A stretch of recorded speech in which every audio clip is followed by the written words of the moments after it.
अस्सलाम वालेकुम dear students. Last time हमने बायोलॉजिकल ऑर्गेनाइजेशन डिस्कस की थी। बायोलॉजिकल ऑर्गेनाइजेशन में हमने प्रीवियस लेक्चर अपना ऐड किया था टिश्यू लेवल के ऊपर। टिश्यू का हमने कहा था कि एक जैसे सेल जो कि सिमिलर फंक्शन परफॉर्म कर रहे होते हैं, similar cell performing same function, एक जैसा उनका काम होता है, वो मिलते हैं, एक ग्रुप की शक्ल में ऑर्गेनाइज होते हैं, तो एक टिश्यू बनता है। अब अगला लेवल है ऑर्गन लेवल।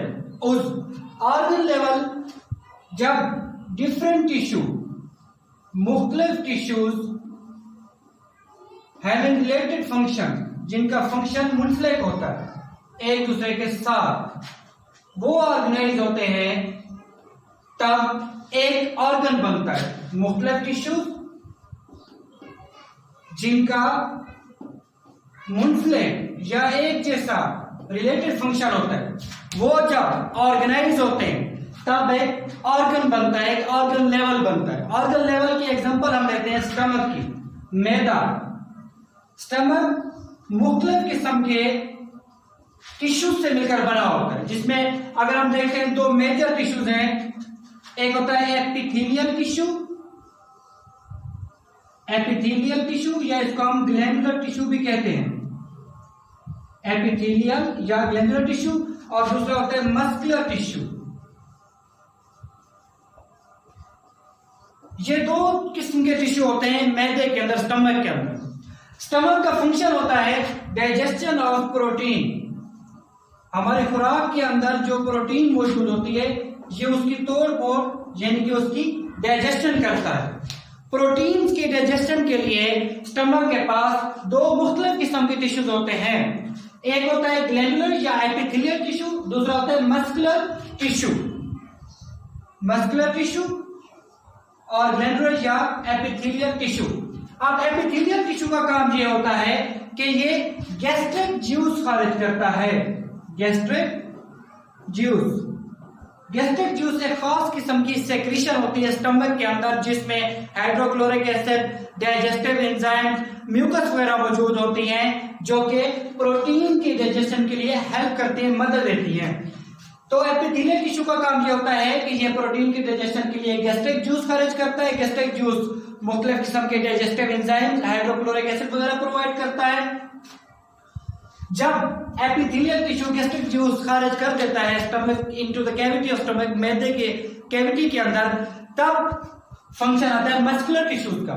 मस्कुलर टिश्यू का काम ये होता है कि ये कंट्रैक्ट और रिलैक्स करता है मुसलसल। मस्कुलर टिश्यू की कंट्रैक्शन एंड रिलैक्सेशन से, सिकुड़ने और फैलने से, गैस्ट्रिक जूस और प्रोटीन, हमारे खुराक के अंदर जो प्रोटीन होती है, ये आपस में मिक्स होते हैं, इनकी मिक्सिंग होती है। मिक्सिंग के नतीजे में गैस्ट्रिक जूस के अंदर मौजूद डाइजेस्टिव एंजाइम मुख्तलिफ किस्म के और बाकी जो हेल्पिंग मटेरियल होता है, वो प्रोटीन की डाइजेशन करता है, तोड़ फोड़ करता है। सेकेंडली, मस्कुलर टिश्यू जब कंट्रैक्ट होता है तो जो डाइजेस्टिव प्रोटीन होती है और जो बाकी मादा खुराक होती है, वो फिर पोस्टीरियर, अगले हिस्से में, पोस्टीरियर एंड में या अगले हिस्से में चली जाती है, यानी कि स्टमक के आगे जो पार्ट होता है वहां पर चली जाती है। अब ये दो मुख्तलिफ टिश्यूज हैं जो स्टमक बना रहे होते हैं। एपिथेलियल टिश्यू हमने कहा गैस्ट्रिक जूस खारिज करता है। गैस्ट्रिक जूस के अंदर मुख्तलिफ किस्म की digestive enzymes, hydrochloric acid, mucus वगैरह मौजूद होते हैं, जो कि प्रोटीन की डाइजेशन में हेल्पफुल होते हैं। जब गैस्ट्रिक जूस खारिज हो जाता है, अगला काम होता है गैस्ट्रिक जूस को खुराक के साथ मिक्स करना। मिक्सेशन के लिए मस्कुलर टिश्यू मौजूद होते हैं, जो कि कंट्रैक्ट और रिलैक्स होते हैं। मस्कुलर टिश्यूज की कंट्रैक्शन एंड रिलैक्सेशन से जो खुराक होती है या उसमें स्पेसिफिकली जो प्रोटीन मौजूद होती है गोश्त की शक्ल में, वो मिक्स हो जाती है गैस्ट्रिक जूस के साथ। फिर गैस्ट्रिक जूस उसको डाइजेस्ट करता है। डाइजेस्टेड और बाकी जो अन्य जैसे खुराक होती है, फिर उसको मूव करना होता है आगे। उसकी मूवमेंट के लिए भी मस्कुलर टिश्यू की कंट्रैक्शन ही काम आती है। अब अगर हम इन दोनों फंक्शंस को देखते हैं, दोनों रिलेटेड हैं। टिश्यूज मुख्तलिफ है, फंक्शन रिलेटेड किस तरह है? लेट से कि अगर एपिथेलियल टिश्यू गैस्ट्रिक जूस खारिज करता, लेकिन उसको खुराक के साथ मिक्स करने के लिए मस्कुलर टिश्यू मौजूद ना होता, तो उसका कोई फायदा ना होता। खुराक मिक्स ना होती गैस्ट्रिक जूस के साथ, ना ही डाइजेशन होती।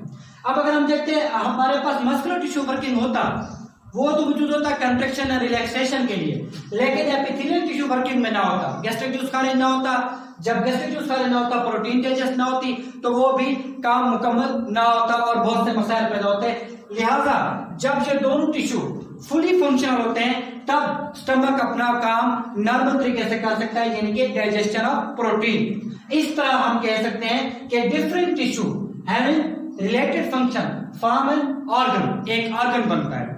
फिर ऑर्गन के बाद अब नेक्स्ट लेवल होता है हमारा ऑर्गन सिस्टम लेवल। हमने 3 डेफिनेशन होती है। पहले हमने टिश्यू की डेफिनेशन की थी कि similar sales performing same function. फिर हमने ऑर्गन की डेफिनेशन की थी different tissue performing related function. अब ऑर्गन सिस्टम में आ जाते हैं। यहां पर हम कहते हैं डिफरेंट ऑर्गन्स, मुख्तलिफ organs, different organs having related function.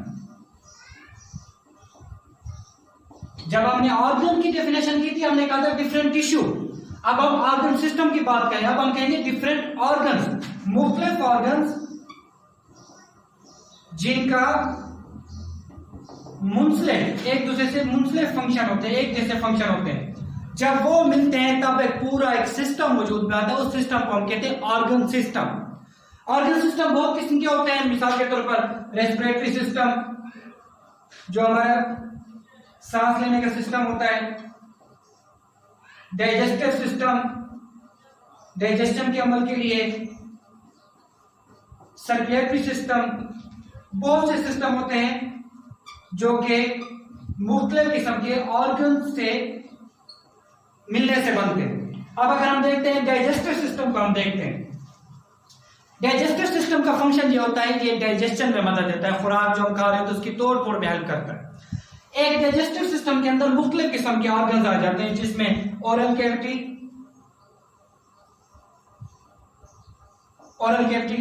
उसके बाद ओसोफेगस, उसके बाद स्टमक, मैदा, समार एंड लार्ज इंटेस्टाइन्स, छोटी और बड़ी आंतें। ये मुख्तलिफ किस्म के ऑर्गन्स होते हैं जो कि डाइजेस्टिव सिस्टम में मौजूद होते हैं।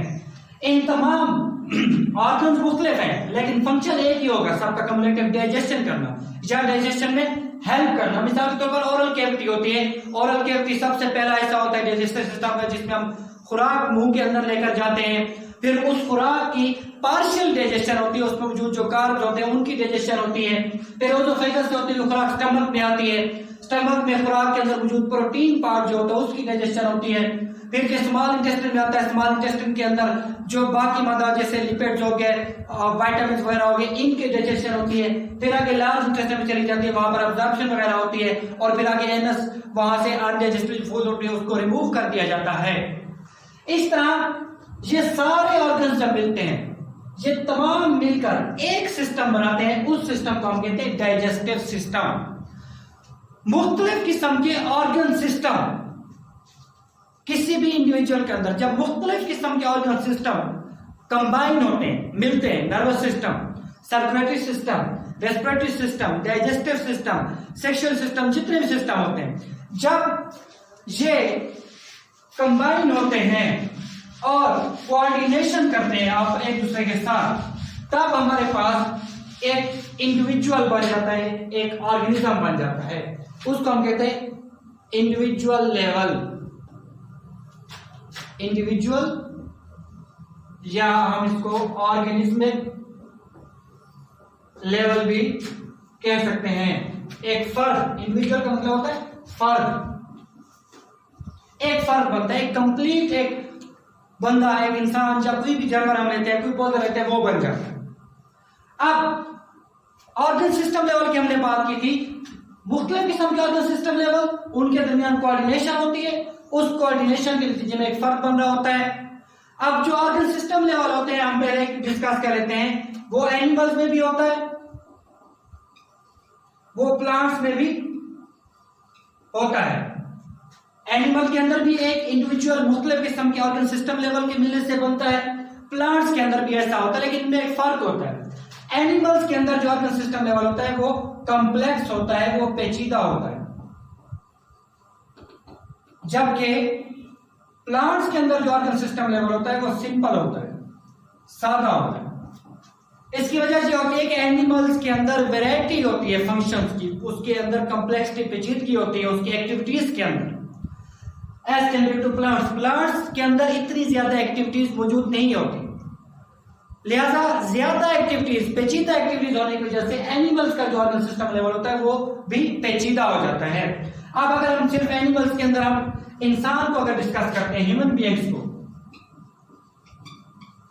एक इंसान जो एक फर्द बनता है हमारे अंदर, वो हमारे मुख्तलिफ किस्म के organ system level, respiratory system जैसे हमने डिस्कस किया, सर्कुलेटरी सिस्टम, सेक्सुअल सिस्टम, उसके बाद नर्वस सिस्टम, इन तमाम सिस्टम ये जब कम्युलेटिव इकट्ठे होते हैं तब एक फर्द बन रहा होता है। उस फर्द के अंदर उन ऑर्गन सिस्टम्स के दरमियान में बाहमी राब्त होता है। यह नहीं हो सकता कि किसी भी फर्द के अंदर एक ऑर्गन सिस्टम, मिसाल के तौर पर डाइजेस्टिव सिस्टम है, वो अपना जो फंक्शन परफॉर्म कर रहा है उस फंक्शन की खबर रेस्पिरेटरी सिस्टम को, रेस्पिरेटरी सिस्टम उससे जुदा होकर अलग से अपना फंक्शन कर रहा हो, फिर नर्वस सिस्टम उससे अलग होकर फंक्शन कर रहा हो, ऐसा पॉसिबल नहीं होता। तमाम सिस्टम आपस में कोऑर्डिनेशन कर रहे होते हैं, इनके दरमियान में एक बहनी रब्त होता है, तब जाकर एक फर्द का एक फंक्शन परफॉर्म होता है ओवरऑल। मिसाल के तौर पर अगर हम एक्सरसाइज की एग्जांपल लेते हैं, वर्जिश जब हम कर रहे होते हैं या जब हम चल रहे होते हैं, वॉक कर रहे होते हैं या कोई भी गेम खेल रहे होते हैं, उस वक्त सिर्फ मस्कुलर सिस्टम एक्टिव नहीं होता, क्योंकि नॉर्मली तो ये होता है कि जब हम एक्सरसाइज करें हमारे मसल्स पुल कर रहे होते हैं या फिर हमारा जो स्केलेटल सिस्टम होता है वो हरकत कर रहा होता है। इन दो सिस्टम्स के अलावा पीछे पूरी एक मशीनरी एक्टिव होती है। जब हम एक्सरसाइज कर रहे होते हैं हमारे मसल्स को ज्यादा से ज्यादा ऑक्सीजन की जरूरत होती है, ज्यादा से ज्यादा फूड की जरूरत होती है। इन दोनों का काम यह होता है कि ये एनर्जी बनाने में हेल्प करते हैं और वो एनर्जी हमारे एक्सरसाइज में हेल्प कर रही होती है। तो ये जरूरत पूरी करने के लिए जैसे ही हम दौड़ते हैं, भागते हैं, फिर काम करते हैं, हम देखते हैं कि हमारी सांस फूलना शुरू हो जाती है। वजह यह होती है कि जैसे ही एक्सरसाइज शुरू होती है हमारा नर्वस सिस्टम फौरन रेस्पिरेटरी सिस्टम को एक्टिव करता है, ताकि रेस्पिरेटरी सिस्टम एक्टिव होता है, हमारा सांस लेने का अमल तेज हो जाता है, जिससे ज्यादा से ज्यादा ऑक्सीजन हम इनहेल करते हैं। जब ऑक्सीजन इनहेल होती है, अब वो ऑक्सीजन पहुंचानी है हमने मसल्स तक, तब हमारा जो है सर्कुलेटरी सिस्टम एक्टिव हो जाता है, वो वर्कआउट करना शुरू कर देते हैं। उसमें हार्ट बीट, हमारी दिल की धड़कन तेज हो जाती है, जिससे खून का जो बहाव है वो मसल्स की तरफ बढ़ा दिया जाता है, डाइजेस्टिव सिस्टम की तरफ काम कर दिया जाता है। इस तरह ये तमाम फंक्शन जब होते हैं, नर्वस सिस्टम एक्टिव होता है, वो रेस्पिरेटरी सिस्टम को एक्टिव करता है, रेस्पिरेटरी सिस्टम से ज्यादा ऑक्सीजन आती है, फिर सर्कुलेटरी सिस्टम एक्टिव होता है, फिर हार्ट भी फास्ट होती है, डाइजेस्टिव सिस्टम को थोड़ी देर के लिए तो हल्का सा इनएक्टिव कर दिया जाता है, तब जाकर हमारा एक फंक्शन परफॉर्म होता है। हम चल रहे हैं, हम खेल रहे हैं, गेम कर रहे हैं, कुछ भी कर रहे हैं। इस तरह मुख्तलिफ किस्म के सिस्टम हमने देखा, जब वो कोऑर्डिनेट करते हैं एक दूसरे के साथ, तब एक फर्द के अंदर एक फंक्शन कंप्लीट होता है। फर्द के बाद अगला लेवल हमारा होता है पॉपुलेशन लेवल। पॉपुलेशन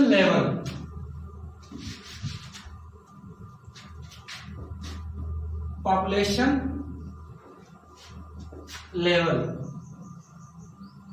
अब यहां पर पॉपुलेशन लेवल से पहले हम एक चीज देखेंगे, स्पीशीज क्या होती है। हमने अभी पढ़ाया कि मुख्तलिफ ऑर्गन सिस्टम लेवल जब मिलते हैं तो एक फर्द बनता है। एक जैसे अफराद, सिमिलर जो ऑर्गेनिजम्स होते हैं, जो कि सिमिलर ऑर्गेनिजम्स जो कि नेचुरली, कुदरती तौर पर इंटरब्रीड कर सकते हैं, अमले तुलीद कर सकते हैं और अपने जैसे फर्टाइल बारावर ऑफस्प्रिंग्स यानी कि बच्चे पैदा कर सकते हैं, उसे हम कहते हैं species. Group of similar organisms which can freely या naturally interbreed and produce fertile offspring। fertile offspring का मतलब होता है कि वो जो बच्चे पैदा करें उन बच्चों के अंदर भी अम्ल तुलित की सलाहियत हो, वो भी आगे अपनी नस्ल बढ़ा सकें, तब स्पीशीज लेवल बनता है। स्पीशीज लेवल के आगे की बात कर रहे हैं हम, जहां पर पॉपुलेशन लेवल की। पॉपुलेशन लेवल के ऊपर बेसिकली बायोलॉजिस्ट एक ही स्पीशीज या सेम स्पीशीज के अफराद के दरमियान इंटरेक्शन को स्टडी कर रहे होते हैं, उनके दरमियान ताल्लुक को स्टडी कर रहे होते हैं। कि जैसे मिसाल के तौर पर ह्यूमन बीइंग्स हैं, हमारी एक अलग स्पीशीज है, हम इंसानों का बाहमी ताल्लुक क्या होता है, इसको स्टडी करते हैं पॉपुलेशन लेवल के ऊपर। पॉपुलेशन लेवल को हम डिफाइन करते हैं कि similar organisms of same species living in the same area. एक ही स्पीशीज के ऑर्गेनिजम्स, अफराद जो के सेम एरिया में एट द सेम टाइम, एक वक्त के अंदर, तीन चीजें, similar species, same area, same time, एक ही स्पीशीज के अफराद, एक ही एरिया और एक ही वक्त में जब वो रह रहे होते हैं, तब जो एक ग्रुप बनता है उनको, उसको हम कहते हैं पॉपुलेशन। मिसाल के तौर पर एक इलाका जैसे हमारा तौसा शरीफ है, जहां पे इंसान जितने भी रह रहे हैं, इस एक खास वक्त के अंदर इनकी जितनी भी तादाद होगी उसको हम कहते हैं पॉपुलेशन लेवल। पॉपुलेशन लेवल के बाद नेक्स्ट लेवल हमारा आता है community level. Community level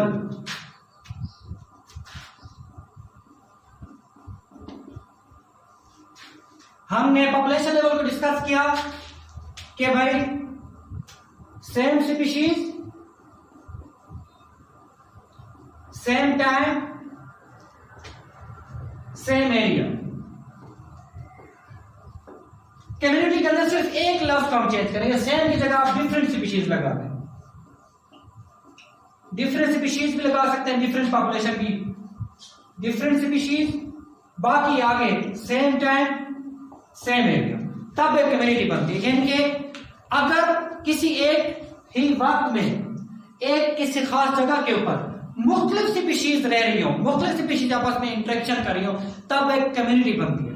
community दो किस्म की होती है, एक होती है कॉम्प्लेक्स या पेचीदा, और दूसरी होती है सिंपल या सादा कम्युनिटी।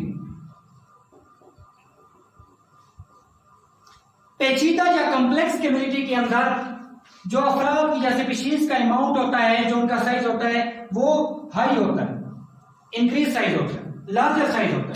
सिंपल कम्युनिटी के अंदर उनका जो साइज होता है, जो उनकी तादाद होती है, वो कम होती है। कॉम्प्लेक्स कम्युनिटी की अगर हम मिसाल लेते हैं, जैसे कि जंगल होता है, फॉरेस्ट, लेक, झील हो गई,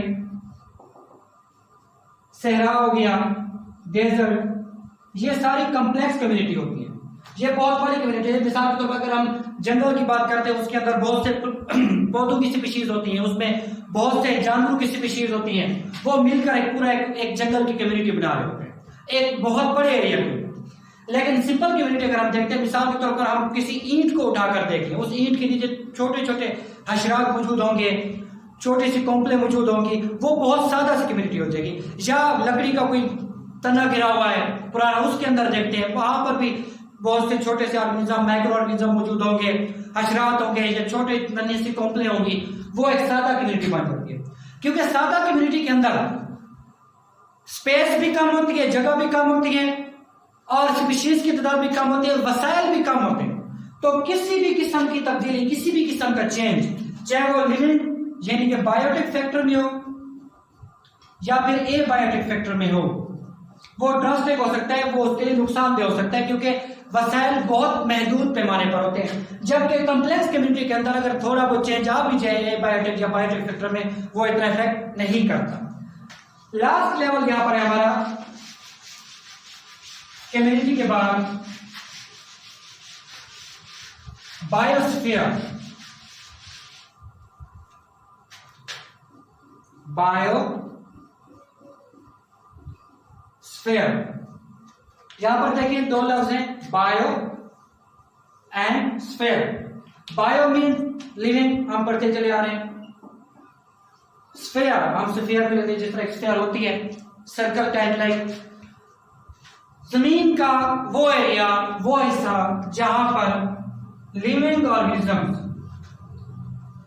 जानदार रह रहे होते हैं उसको हम बायोस्फीयर या जोन ऑफ लाइफ भी कहते हैं। अब एक और डेफिनेशन जहां पर होती है हैबिटेट की। हैबिटेट भी वो जगह होती है जहां पर लिविंग ऑर्गेनिज्म रह रहे होते हैं, लेकिन हैबिटेट कोई भी जगह हो सकती है, किसी भी जगह पर, जहां पर छोटी सी जगह हो सकती है, बड़ी जगह हो सकती है। बायोस्फीयर ओवरऑल जमीन का पूरा वो हिस्सा कहलाता है जहां पर भी लिविंग ऑर्गेनिज्म मौजूद है। एक बायोस्फीयर के अंदर तमाम इकोसिस्टम आ जाते हैं, जितने भी इकोसिस्टम है। इकोसिस्टम से मुराद होती है कि वो जगह, वो एक खास एरिया जहां पर लिविंग, जानदार और नॉन लिविंग और बेजान अशिया के दरमियान इंटरेक्शन होता है, ताल्लुक होता है, उसको हम कहते हैं इकोसिस्टम। तो बायोस्फीयर पूरा एक जमीन का वो एरिया जहां पर लिविंग ऑर्गेनिज्म रह रहे हैं, जहां पर तमाम कम्युनिटीज, तमाम पॉपुलेशन रह रही हैं, जिसमें plants, micro organism, animals, fungi, allergy सब कुछ आ जाता है, वो तमाम इकोसिस्टम को कवर कर रही होती है। ये सबसे बड़ा लेवल होता है बायोस्फीयर का। तो हमने देखा एंड हमारा हुआ बायोस्फीयर लेवल के ऊपर। एक इसके चार्ट की शक्ल में इसको देख लेते हैं, शुरू से लेकर एंड तक पूरा का पूरा एक जो लेवल होता है। हमने शुरू किया था सब एटॉमिक लेवल से। सब एटॉमिक लेवल के ऊपर हमने कहा था जैसे इलेक्ट्रॉन, प्रोटॉन, न्यूट्रॉन। फिर हम आ गए थे एटॉमिक लेवल के ऊपर या एलिमेंट कहते हैं लाइक सोडियम, पोटेशियम, ऑक्सीजन। फिर नेक्स्ट लेवल हमारा था मोलेक्युलर लेवल। हमने कहा था कि मुख्तलिफ किस्म के एलिमेंट जब मिलते हैं तो एक मोलेक्यूल बनता है। यहाँ पर हमने बायोमोलिक्यूल्स की बात की थी like glucose, carbon dioxide, water. Molecular level के बाद हमने कहा था कि मुख्तलिफ किस्म के बायोमोलिक्यूल जब मिलते हैं तो एक ऑर्गेनेल बनती है। ऑर्गेनेल के अंदर हम मिसाल लेंगे माइटोकॉन्ड्रिया की। ऑर्गेनेल सब सेलुलर स्ट्रक्चर होते हैं जो कि एक सेल के लिए फंक्शन परफॉर्म कर रहे होते हैं। फिर ऑर्गेनेल्स जब अरेंज होती हैं तब एक सेल बनता है। सेल का हमने कहा था कि structural and functional unit of life, जिनकी की फैलियाती और साख्ती है। फिर हमने कहा था similar cell perform same function, एक जैसे सेल जिनका एक जैसा फंक्शन होता है वो मिलते हैं तो टिश्यू बनता है। टिश्यू की हमने एग्जांपल ली थी जैसे कि नर्वस टिश्यू हो गए। जब different tissue with related function मिलते हैं तो ऑर्गन बनता है। ऑर्गन में हमने एग्जांपल ली थी स्टमक की, मैदा की। मुख्तलिफ ऑर्गन जब एक जैसा फंक्शन परफॉर्म कर रहे होते हैं तब ऑर्गन सिस्टम लेवल बनता है। तमाम ऑर्गन सिस्टम लेवल जब आपस में कोऑर्डिनेट करते हैं, रब्त रखते हैं, तब एक इंडिविजुअल या एक फर्द बनता है।